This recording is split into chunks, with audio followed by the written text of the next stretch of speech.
नमस्कार दोस्तों, बहुत बहुत स्वागत है आप सभी का आपके अपने चैनल टारगेट एट वन पे।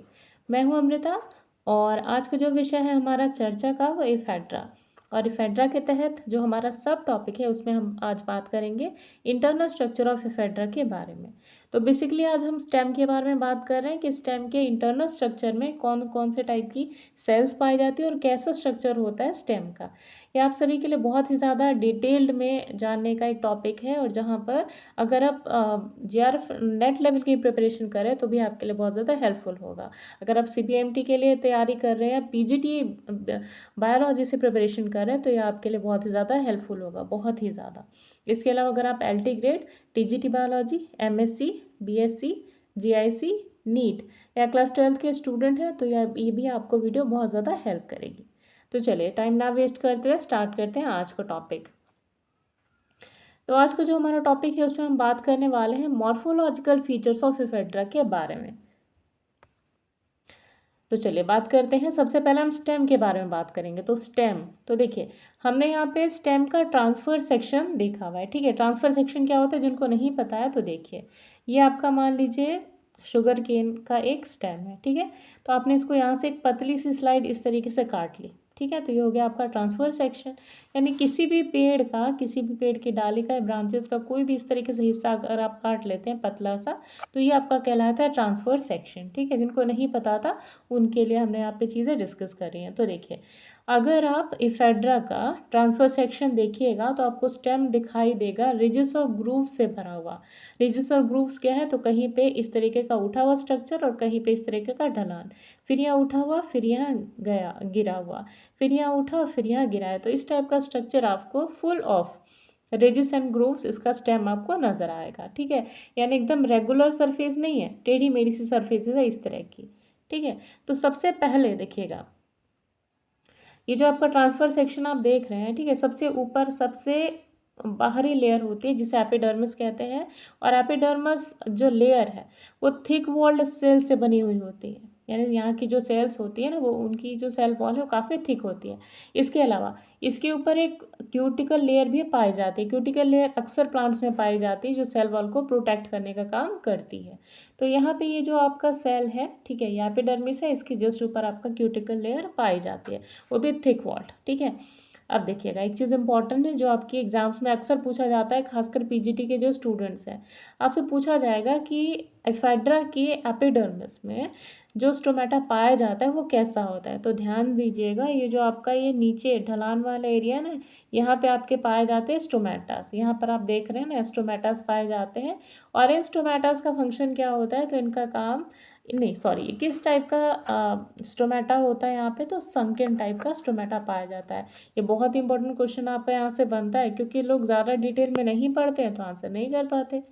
नेक्स्ट है आपका हाइपोडर्मिस। तो हाइपोडर्मिस ये जस्ट एपिडर्मिस के नीचे पाया जाता है। ये एपिडर्मिस है और इसके जस्ट नीचे पाया जाता है हाइपोडर्मिस। ठीक है, यानी जो रिजिस दिख रहे हैं आपको, इन्हीं रिजिस के जस्ट नीचे हाइपोडर्मिस पाया जाता है। ये थिक वॉल्ड ऑफ स्क्लेरेनकाइमेटस सेल से बने हुए होते हैं। ठीक है, जिनको नहीं पता है पैरेनकाइमा, स्क्लेरेनकाइमा और क्लोरेनकाइमा सेल्स के बीच में फंक्शन, वो लोग जा कर के हमारी प्लेलिस्ट की एक वीडियो देख सकते हैं जिसमें हमने काफ़ी ज़्यादा डिटेल में NCERT के कॉन्सेप्ट द्वारा इजी लैंग्वेज में समझाया हुआ है कि तीनों टिश्यूज़ और तीनों सेल्स के बीच में क्या डिफरेंस है। ठीक है, तो वहाँ पे आप जा करके देख सकते हैं।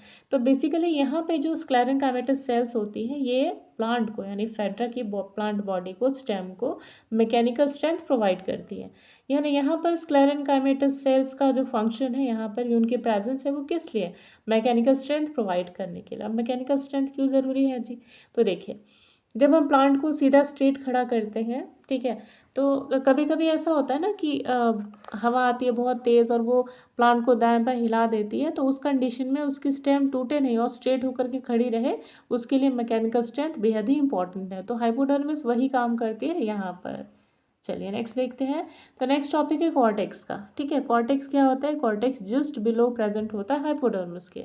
देखिए एक तरीके से ये आपका है, ये आपका एपिडर्मिस, इसके ऊपर ये जो आपको पतली सी लेयर दिख रही है ये क्यूटिकल की लेयर है। ठीक है, ये नीचे आपके पाया जाता है हाइपोडर्मिस, ये आपका आता है कॉर्टेक्स, जिसमें देखिए इसी कॉर्टेक्स की हम बात कर रहे हैं, ठीक है। ये पूरा यहाँ तक आपका कॉर्टेक्स दिखेगा।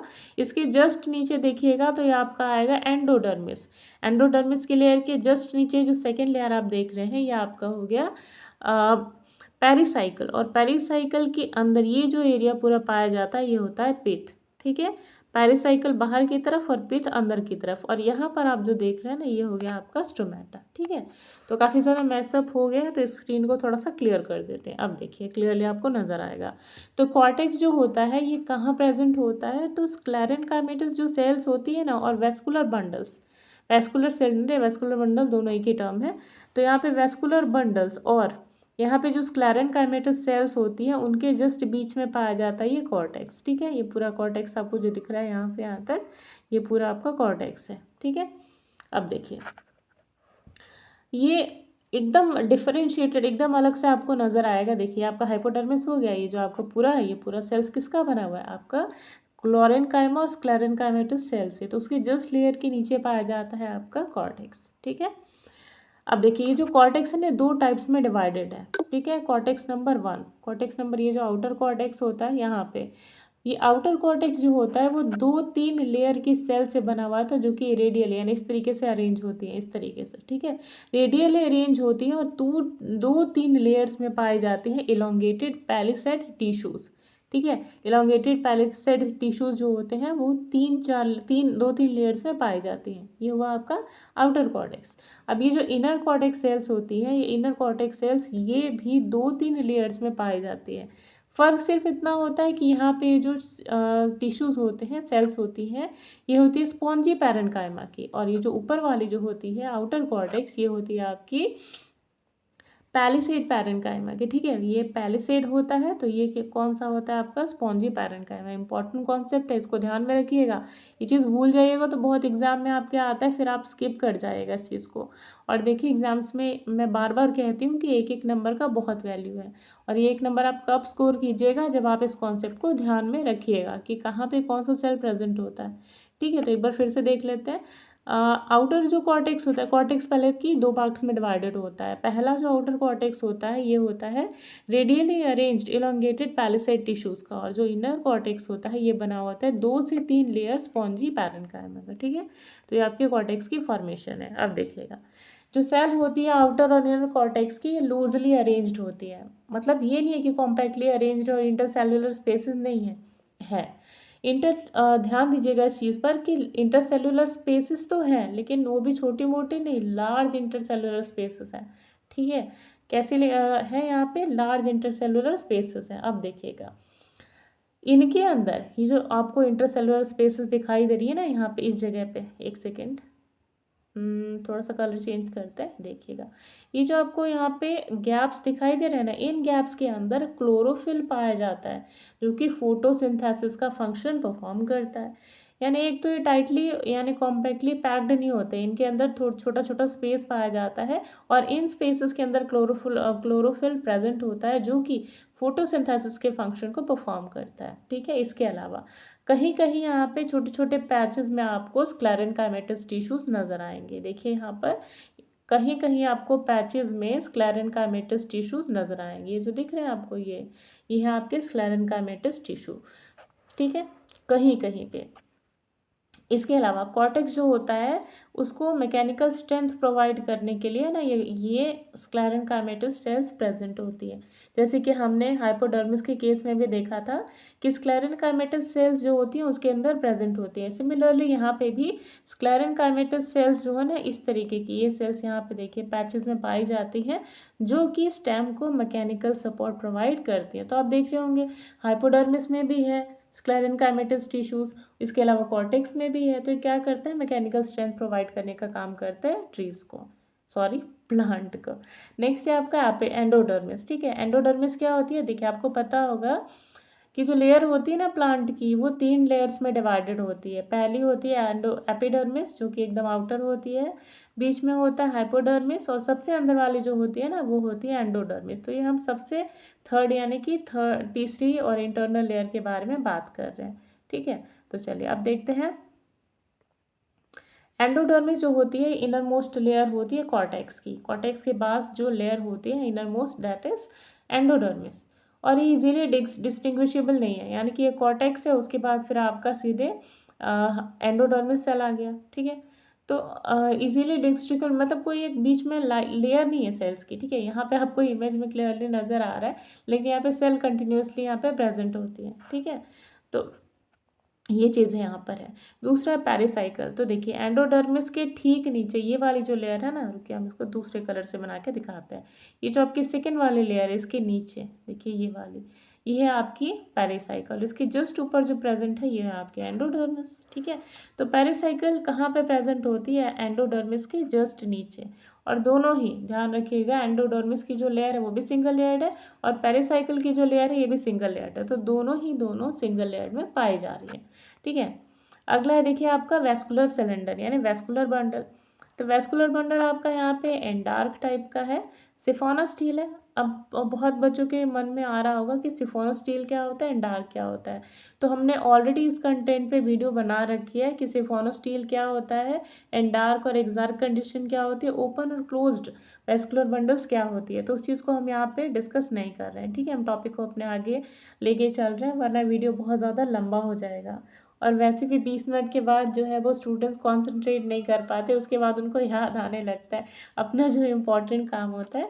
तो हम यहाँ पे वेस्कुलर बंडल्स को लेकर के चल रहे हैं, और जो टर्म्स है ना उसको आपको दूसरे वाले वीडियो को देख के उसमें क्लैरिफाई कर लीजिएगा, ठीक है। तो वेस्कुलर बंडल यहाँ पे होता है एंडार्क टाइप का, ठीक है। एंडार्क होता है, सिफोनोस्टील टाइप होता है, और कई सारे वेस्कुलर बंडल्स इसमें पाए जाते हैं, ठीक है।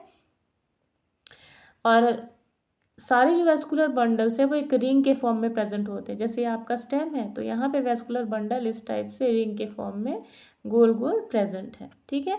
ये जो वेस्कुलर बंडल्स होते हैं कॉन्जॉइंट टाइप के होते हैं, कोलेट्रल, ओपन और इन डार्क कंडीशन में पाए जाते हैं। ध्यान रखिएगा, vascular bundles conjoint, collateral, open और इन डार्क कंडीशन में प्रेजेंट होते हैं। इसके अलावा जो प्राइमरी वेस्कुलर बंडल स्ट्रैंड है ये जनरली 8 में पाई जाती है, 8 में नंबर्स में पाए जाते हैं। इस टाइप के जो पैचेस है ना वो 8 नंबर होते हैं, जिनमें से 4 जो होते हैं ना, 4 रिप्रेजेंट करते हैं फॉलियर ट्रेसेस को, जबकि जो बचे हुए 4 होते हैं ना, जो बचे हुए 4 हैं वो फॉलियर ट्रेसेस, सॉरी, जो बचे हुए 4 होते हैं वो लार्जर होते हैं।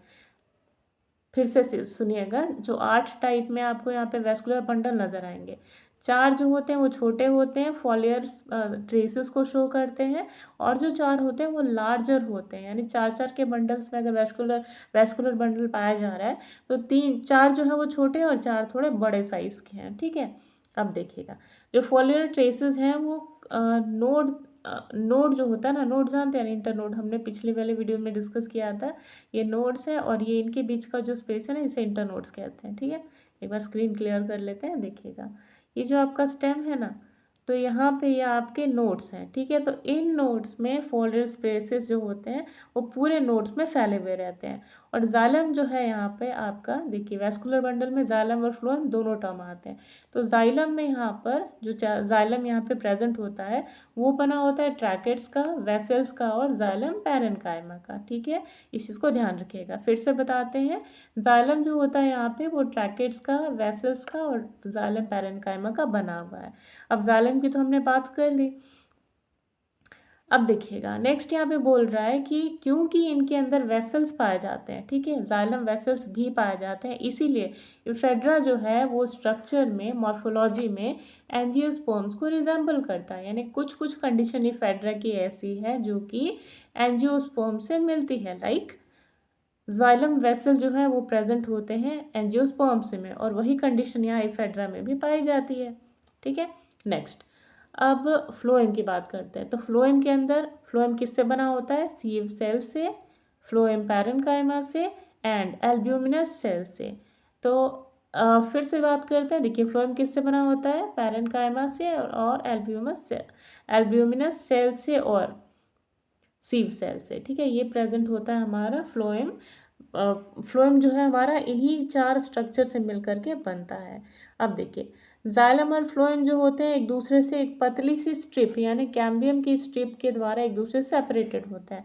लाइक ये आपका जाइलम है और ये आपका फ्लोएम है, तो बीच में जो है वो कैम्बियम की स्ट्रिप जो होती है उससे सेपरेटेड होता है। अब आप बताइएगा कि जिस वेस्कुलर बंडल में कैम्बियम पाया जाता है उसे क्या कहा जाता है, और जिसमें नहीं पाया जाता, एब्सेंट होता है, ऐसे वैस्कुलर बंडल को क्या कहते हैं। ठीक है, चलिए बात करते हैं मेडुलरी।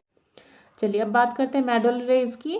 तो मेडुलरी रेज जो होती है यहाँ पे ब्रॉड पैरेनकाइमेटस सेल्स की बनी हुई होती है। एक नंबर में आपको क्वेश्चन आ सकता है कि एफेड्रा की जो स्टेम होती है उसमें मेडुलरी रे किस सेल्स की बनी हुई होती है, तो यहाँ पे आपका क्वेश्चन का आंसर होगा पैरेनकाइमेटस सेल्स के द्वारा। ठीक है, दूसरा कि मेडुलरी रे जो होती है वो कहाँ पे प्रेजेंट होती है, तो जो दो वैस्कुलर बंडल आप देख रहे हैं इसके बीच में जो गैप होता है ना, ये पूरा पैरेनकाइमेटस सेल से बना हुआ होता है और इसे कहा जाता है मेडुलरी रे। ठीक है, ये किसको कनेक्ट करता है, तो यहाँ पे कॉर्टेक्स है और यहाँ पे पिथ है, दोनों को कनेक्ट करने का काम कौन करते हैं, मेडुलरी रे। ठीक है, ये बिल्कुल सेंटर में प्रेजेंट होती है। ठीक, दूसरा ये थिन वॉल्ड पैरेनकाइमेटस सेल से बनी हुई होती है। इसके अलावा थिन मतलब पतला, जानते हैं ना, थिक और थिन को सॉरी आपको तो पता ही होगा, मतलब थिन वॉल्ड यानी बहुत पतली पैरेनकाइमेटस सेल्स के द्वारा ये बनी हुई होती है, और नोड्स के पास ये बहुत ही ज़्यादा स्ट्रांगली लिग्निफाइड हो जाते हैं। लिग्निन क्या करता है, लिग्निन प्लांट को स्ट्रेंथ देने का काम करता है, स्टेम को यहाँ पे स्ट्रेंथ देता है, जिससे एक पेरिडर्मल डायफ्राम जो होता है उसकी फॉर्मेशन होती है, और ये रैपिड सेपरेट, ये देखिए इसकी ब्रांचेस जो होती है ना यहाँ पे उसको सेपरेट करने के लिए हेल्पफुल होता है। जैसे यहाँ पे स्टेम है, फिर यहाँ पे पैरेनकाइमेटस सेल जो होगा ना नोड्स पे यहाँ पे प्रेजेंट है, इसीलिए यहाँ से नई ब्रांचेस अराइज कर पा रही हैं। तो यहाँ पे कॉन्सेप्ट यहाँ पे लिखा हुआ है आपका। ठीक है, तो चलिए आज जो वीडियो थी हमने इस पर काफ़ी ज़्यादा डिस्कशन कर लिया है। जिन लोग को क्लियर नहीं हुआ होगा या रिवाइज करना चाहते हैं तो वीडियो को 2-3 बार प्ले करके देख सकते हैं। ठीक है, तो आज की वीडियो को हम यहीं पे विराम देते हैं, मिलते हैं नेक्स्ट वीडियो में, तब तक के लिए बाय बाय।